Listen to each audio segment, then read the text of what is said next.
HarperCollins presents Poppy's Choice by Dilly Court. Read by Annie Aldington.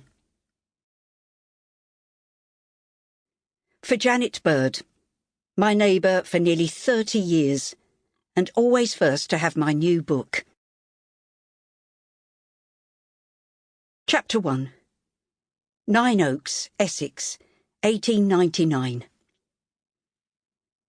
The walled garden at Nine Oaks held a special place in Poppy Robbins' heart. It was here that Ma and Pa first met, or were literally thrown together by a naughty pony. Poppy had grown up listening to the story of how young Flora Lee, a ward of the wealthy Stewart family who owned Nine Oaks, had been flung over the animal's head and landed in a vegetable patch where gardener Daniel Robbins was weeding. Flora had come from a troubled background, but had grown up with the daughter of the house, Arabella Stewart. They were as close as real sisters, even after Arabella wed Frederick, the Earl of Dorrington, and Flora married Daniel, the head gardener's son, and the love of her life. Poppy sniffed the bunch of fragrant herbs and laid them carefully in the trug she was carrying.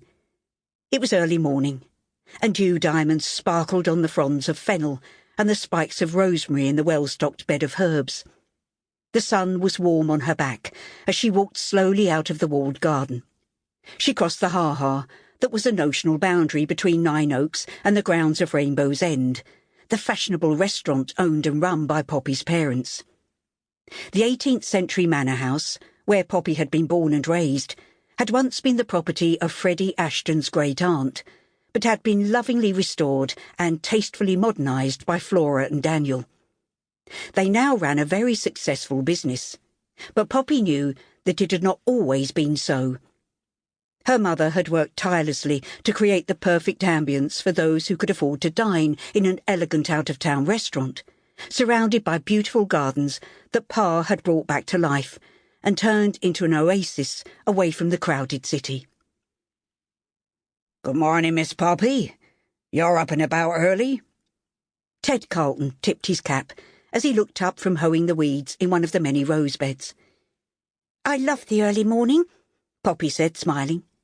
"I find I can get so much more done before the day gets too busy with deliveries and all the other things that happen by the time we open at noon."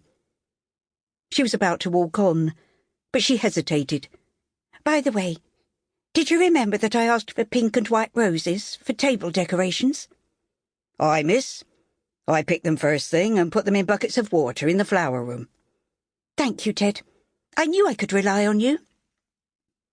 Poppy quickened her pace and headed for the yard, which was surrounded by the stables and various outbuildings.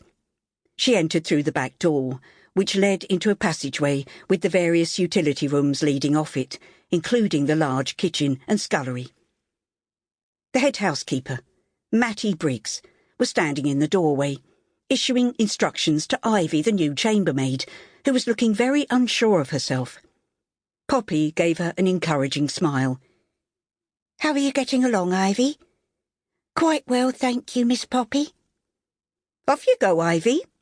Mattie shooed her away with a wave of her hand. "You have to watch these young girls, Miss Poppy. They aren't raised as strictly as I was. When I started here more than 20 years ago, we knew how to carry out orders, but today they are a lazy lot." Poppy smiled.